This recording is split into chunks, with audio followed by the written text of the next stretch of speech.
Salut à tous, bienvenue dans cette nouvelle vidéo. On va évoquer l'actualité football du jour de ce vendredi 10 janvier. L'actualité mercato, comme vous savez, ça fait 10 jours que le mercato a commencé. Le mercato hivernal et Paris a vraiment besoin de renfort. Et on apprend depuis hier soir que la piste Kvaratskhelia est en train de chauffer en interne.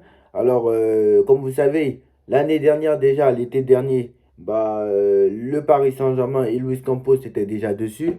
Mais le Napoli avait refusé. Le Napoli, comme vous le savez, Aurelio De Laurentiis dur en affaires.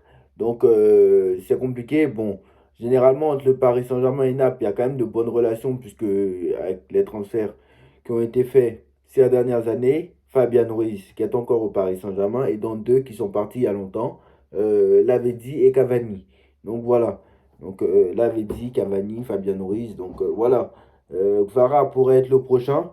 Et ils essaient même de le faire jouer contre Manchester City. Mais ça va être peut-être un peu juste parce que Kvaratskhelia, bon après je vois pas où est le problème parce que ce n'est pas comme au mercato d'été où on peut dire c'est pas comme au mercato d'été où il y a quelques problèmes. C'est pas comme à l'été où il a besoin d'une préparation, etc. Là, c'est pas ça en fait. On est en cours de saison et c'est juste qu'il y a eu la trêve hivernale. Donc voilà, et en plus le Napoli a repris comme le Paris Saint-Germain. Donc on est en cours de saison, c'est juste tu changes de club quoi. Pour moi, je ne vois pas où est où est le problème. Mais moi, le problème, c'est que je ne comprends pas. Est-ce que la règle, je vais voir le mercato. Parce qu'apparemment, même si le PSG recrute des joueurs, le PSG a le droit de les aligner sur le terrain avant même la phase de barrage. Apparemment, c'est bien ce que j'ai compris. Je me demande si les joueurs qui sont recrutés cet hiver, je me demande, je vais aller, je cherche ça. Parce que je suis en train de me poser la question, est-ce que les joueurs que le PSG recrute, dites-moi en commentaire si vous trouvez, moi je chercherai, mais est-ce que quelqu'un sait ici si quelqu'un sait si par exemple un club recrute un joueur au mois de janvier pendant le mercato hivernal, est-ce qu'il a le droit de jouer avant les barrages de Ligue des Champions? Parce que comme vous savez, il reste encore deux matchs, la sixième et la septième et la huitième journée. Est-ce qu'ils ont le droit de jouer ces matchs-là? Donc là, je suis en train de chercher. Je vais aller regarder. Dites-moi en commentaire si vous trouvez en même temps.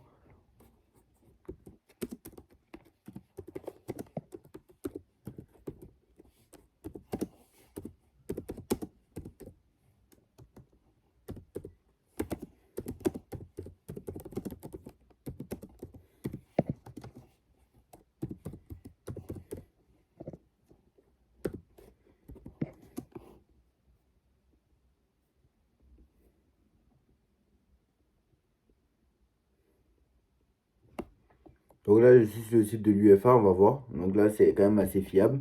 Donc c'est bien le site de l'UEFA. Donc voilà.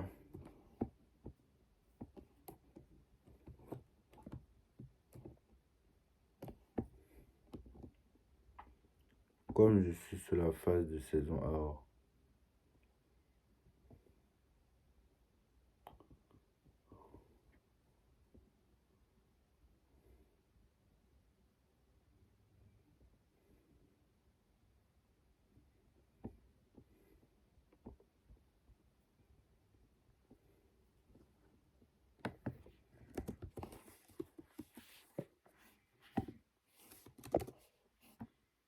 Je regarde parce qu'apparemment ce n'est pas actualisé. Je regarde et je vous dis, hein, parce que ce n'est pas actualisé du tout.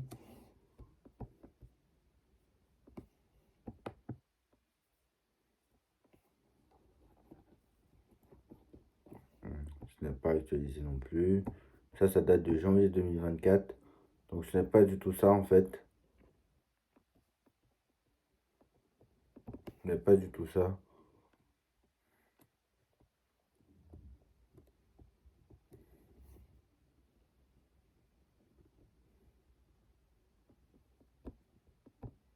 Voilà, c'est ça. Donc c'est bien ça. Voilà. Donc voilà. Donc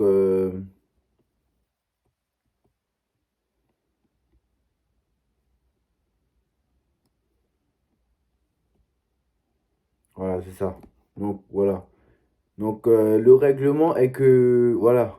Le règlement est que si voilà, j'ai trouvé.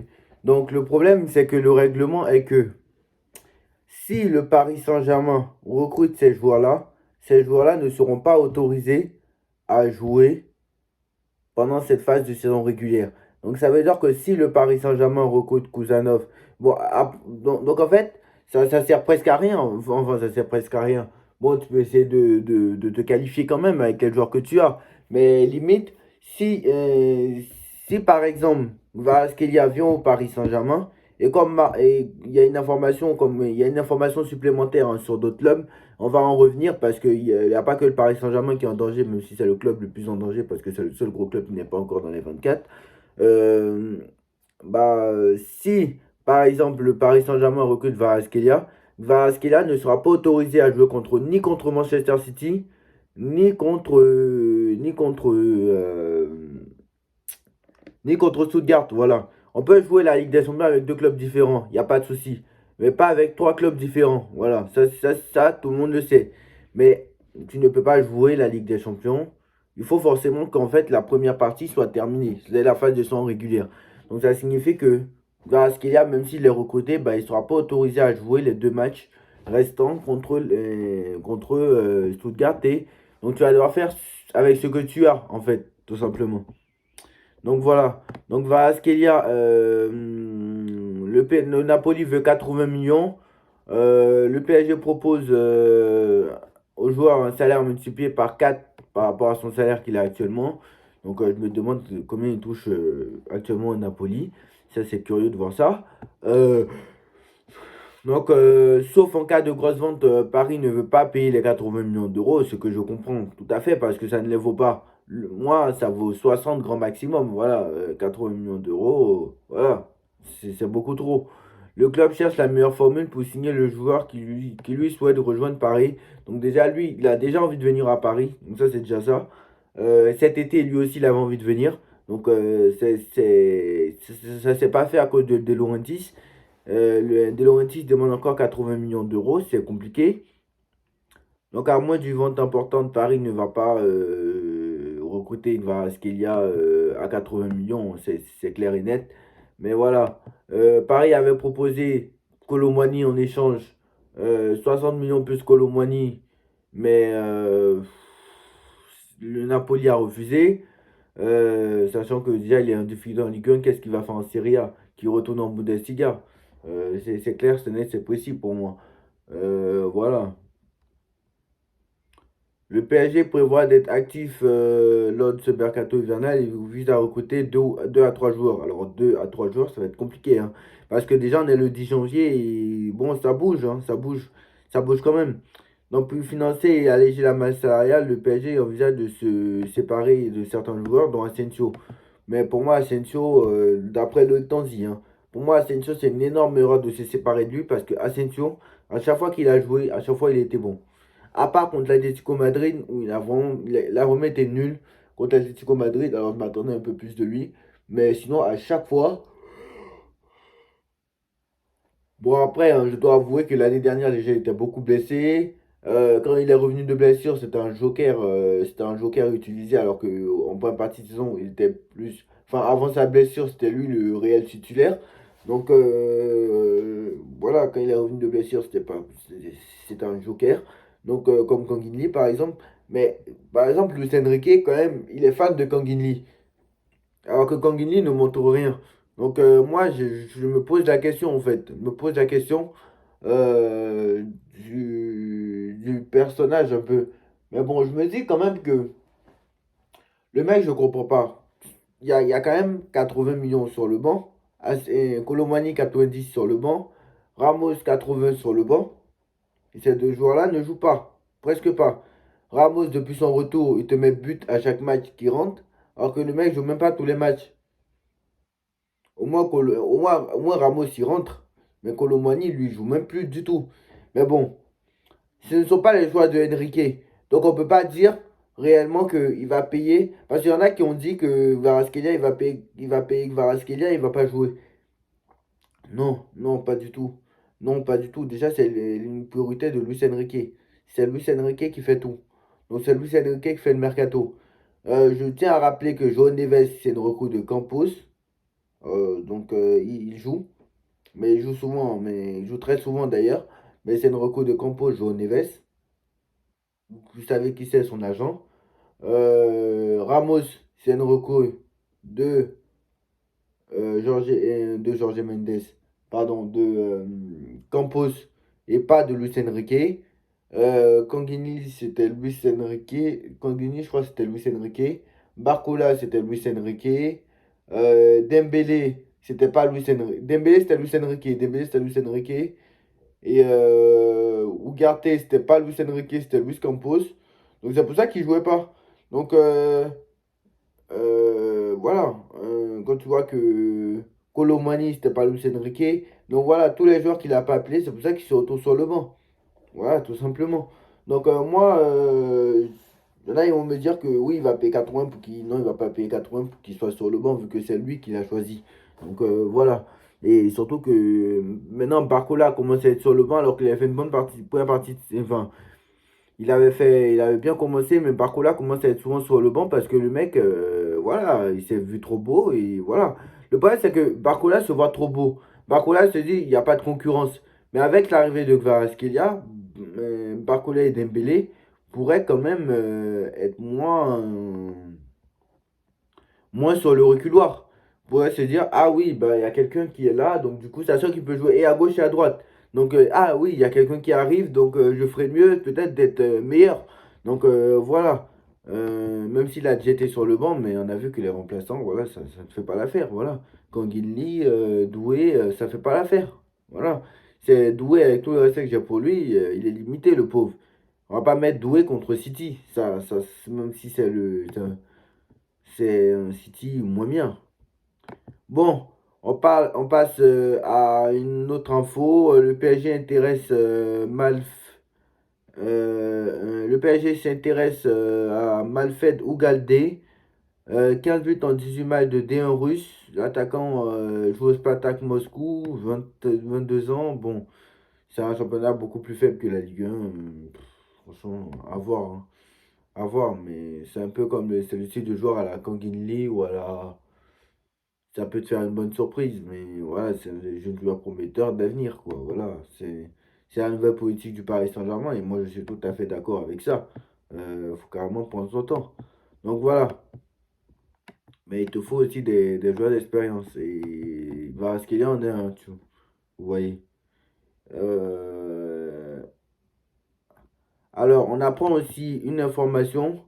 Alors, il y a deux joueurs qui vont signer à Manchester City. Comme vous savez, je vais parler de Guardiola tout à l'heure. Parce que, alors, mais avant ça, attendez, avant ça, je ne veux pas sauter une info. Avant ça, il y a Cacré qui va signer accord entre l'OL et Com pour Maxence Cacré, montant du transfert 17 millions d'euros. Donc Cacré va signer à 17 millions d'euros à Com.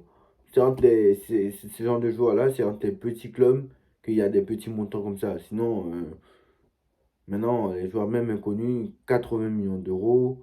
Euh, des joueurs, je sais pas, 80, 60, 75.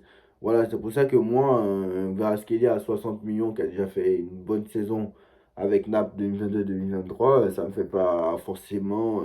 Kvaratskhelia qui a fait un très très bon euro avec la Géorgie. 60 millions d'euros, ça va. Mais il y en a, on ne connaît pas. 60, 80, 90.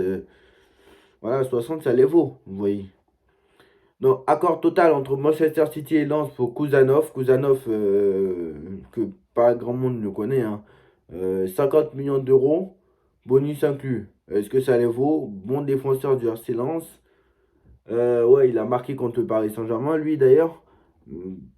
Bon, pas mal, mais bon. Voilà, donc Kuzanov se rapproche de Manchester City.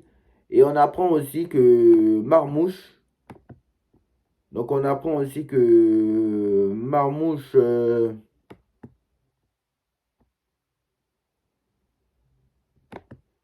va signer à Manchester City.